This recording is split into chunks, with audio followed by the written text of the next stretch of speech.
Telecom రంగంలో కొత్త నిబంధనలు అమల్లోకి రానున్నాయి. టెలికమ్యూనికేషన్స్ చట్టం 2023లో తీసుకొచ్చిన నిబంధనలను డిపార్ట్మెంట్ ఆఫ్ టెలికమ్యూనికేషన్స్ త్వరలో అమలు చేయనుంది. ఈ విషయంపై కు telecom regulatory authority of India గతంలో సిఫారసు చేసింది. ఈ మార్పులు లోక్సభ ఎన్నికల తర్వాత అమల్లోకి తీసుకురావాలి అని భావిస్తున్నట్టు సమాచారం.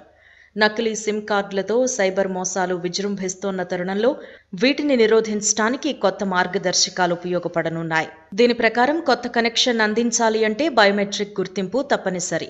అటువంటి సున్నితమైన సమాచారాన్ని సేకరించడంలో ఎటువంటి పొరపాట్లకు తావులేకుండా టెలికాం కంపెనీలకు స్పష్టమైన మార్గదర్శకాలు జారీ చేయనుంది. వీటితో పాటు స్పెక్ట్రమ్ కేటాయింపులు, శాటిలైట్ కమ్యూనికేషన్కు సంబంధించిన నిబంధనలు తీసుకురానున్నారు.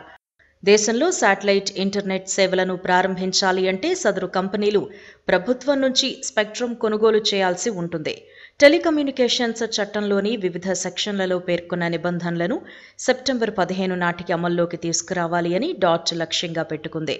టెలికాం రంగంలో నియమ నిబంధనలకు సంబంధించి చాలా ఏళ్లుగా కొనసాగుతున్న ఇండియన్ టెలిగ్రాఫ్ చట్టం, ఇండియన్ వైర్లెస్ టెలిగ్రాఫ్ చట్టం, టెలిగ్రాఫ్ వైర్స్ చట్టం స్థానంలో కేంద్ర ప్రభుత్వం కొత్త చట్టం తీసుకొచ్చింది.